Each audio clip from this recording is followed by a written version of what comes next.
But most people think that when you're building your first house, you start by picking a certain design or talking to a certain contractor or so many things. I have not seen anyone saying this way you should start. And I think I have realized that there are so many mistakes, especially even with the conversations I have with most guys who call me. I've realized that there is so many assumptions and so many mistakes that many people do. Many people are exposed to, and they end up having very frustrated construction journeys. So, with that in mind, I want to speak about the first step you need before building your dream house. Is it Nahi? By the way, this we cover even investments. Are you building an apartment? Are you building a bungalow? Are you building any type? Hata kama ni ya mabati. Whatever you're building, this should be your first step. So the first step you need to take is you define your budget. So how much money are you willing to spend? So that's where you should start. Your total desire. If you're willing to spend at the end of the day 5 million, 6 million, 10 million, 1 million, 500,000, that's what you can afford. So your desired total spend. And when you are coming up with your desired total spend, always have a buffer for about 10 to 20%. So if you are thinking of spending 1M, please jieke buffer ya 100k to 200k, because construction has very many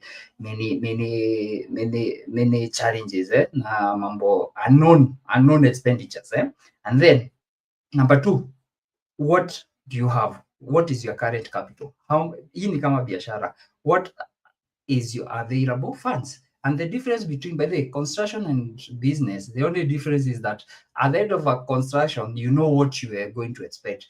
Biashara ni pale mwisho ujuange kenye utapata. You expect good returns, but you never know what you shall get. But the good thing with construction, you know what you get.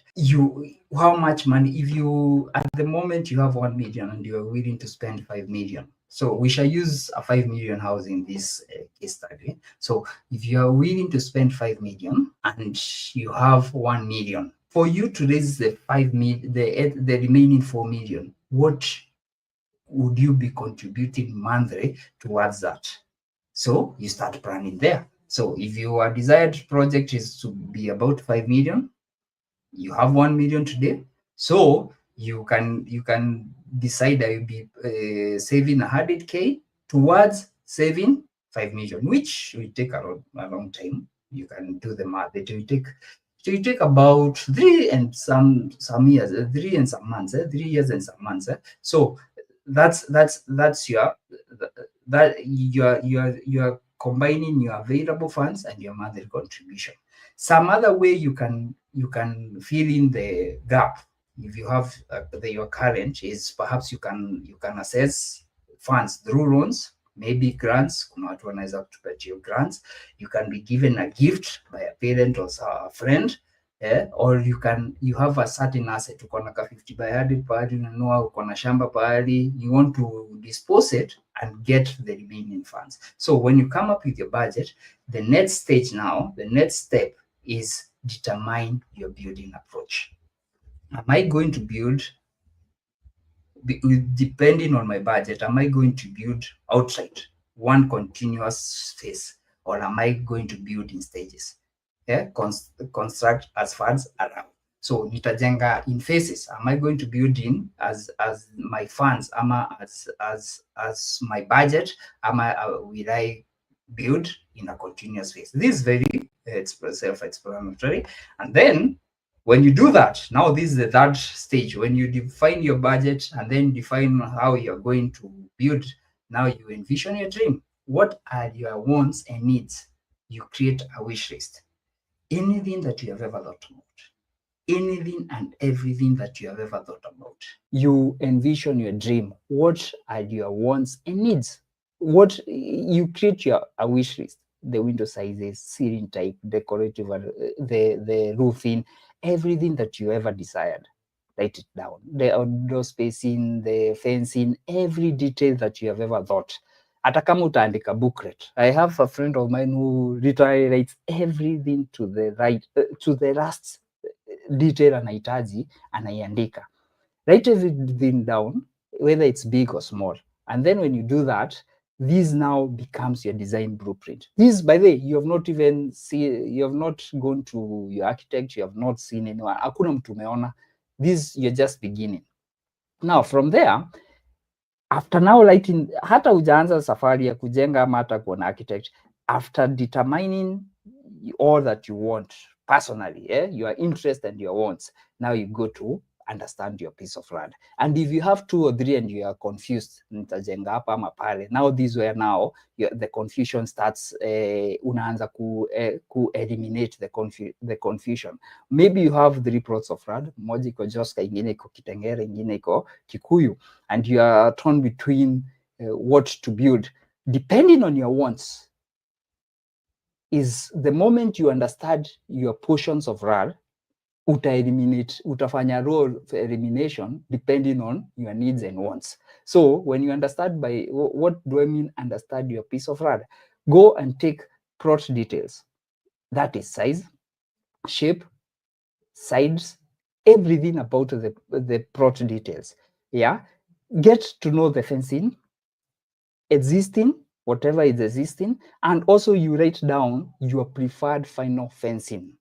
Your preferred final, the plant yenye sasa you envision, you write it down also. Go and write your soil type. Sometimes just is it black soil, is it red soil, is it a mix of both? Yeah, take your topography.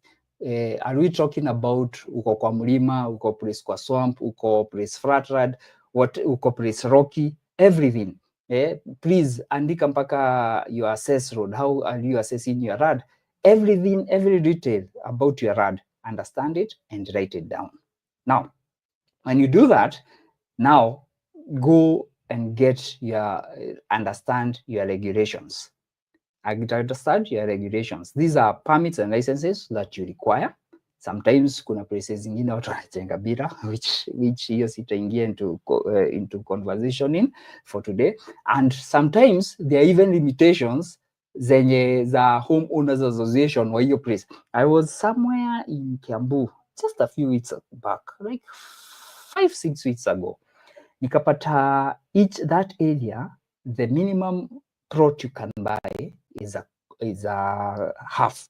The minimum plot unaweza nunua hiyo area ni half, na si county me restrict, ni homeowners association ya hiyo area wame restrict the minimum amount you can buy of portion of RAD ni half an acre, and in that half an acre you can only build 1 home, not 2, 1 home.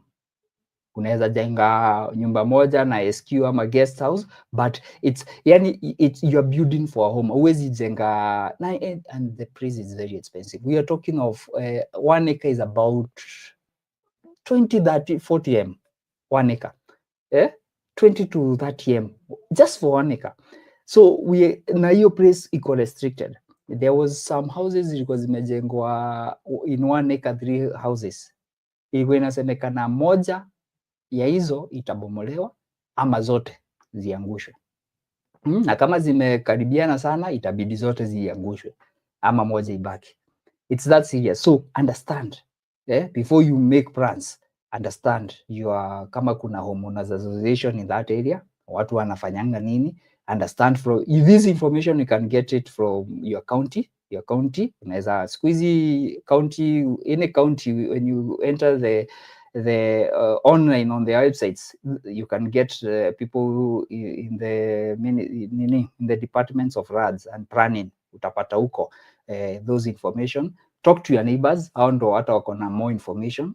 Every person that you know wa hiyo area, talk to those people, at least you get those ideas. And then please remember to write down, are we in a hot area, are we in a humid area, are we in a cold area? Kama unajenga Limuru, your architect, this information, by the way, what we are writing down is the information to take to your architect.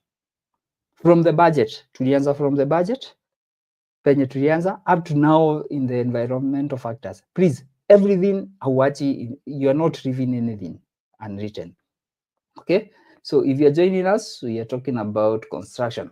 Yeah, we are talking about the first step of building your home. Okay.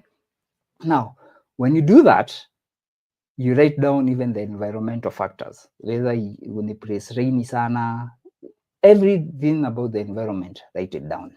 And then this is now where you craft your architect's brief. You can, hizo vitu zote umeziandika, you can put them as one document now. And I will show you how to do that. And if you have when you have done that, it's easier now to start the planning phase. You see? But now you had to plan yourself before even you start involving other people. So an architect brief is a document from the client, you yourself, to the architect, outlining their wants, your wants, zile vitu unahitaji, needs, and the project details, including everything that I've spoken about at the back. So the purpose is to ensure the architect understands the client's vision. So ili architect ukimpatia vision yako, budget yako, shamba yako, na priorities and constraints. There, constraints ni your budget. It's all about budget, and RAD, and the size of RAD, leading to a design that aligns with the expectations and the budget. I will give you an example of an architect brief. Let me find it here. And I had written this, and this, by the way, this architect brief is of a project that is about to start. So the architectural brief for residential development. So this is, you give a project overview, what the project will entail, the plot details. The plot is rectangular, the area, which is in hectares, in 100 by 100, but to be exact, it was 0.09. And then the lengths, kuna two sides of that, 3 meters each and 26 meters each. Orientation inakwambia, soil type tunasema, and then we analyze what kind of fencing is existing today, and then the layout of the RAD. So hiyo shamba inakaaje, and from there nikaandikia sasa, from what the client wanted, alikuwa ameandika zile vitu anataka. Alikuwa anataka 2 bedroom units na studios. Mi nikamuadvise according to the budget ako nayo, which I won't share here, let's go with this size. You're not haushiki architect mateka, haumshiki mateka. By the way, you're just putting yourself in you're just giving him a playing field, unampatia a way to play around, naona. And then nika advise the client on the roof design, because now this is a commercial project, because I love the Skirions, because mi napenda Skirion. Hata nyumba yangu yenye naishi hii, by the way, I'm in my house right now, it's a Skirion. And then I went to the interior finishes, the kitchen, the wardrobe and cabinetry. I just explained to the architect the utilities and infrastructure we needed, everything that we needed. And then I explained about the landscaping, mpaka walkways, kila kitu tunamuexplainia. You see, so that and I even attached a few documents that are not here, so that by the time the architect goes to the site, anaelewa where the client is coming from.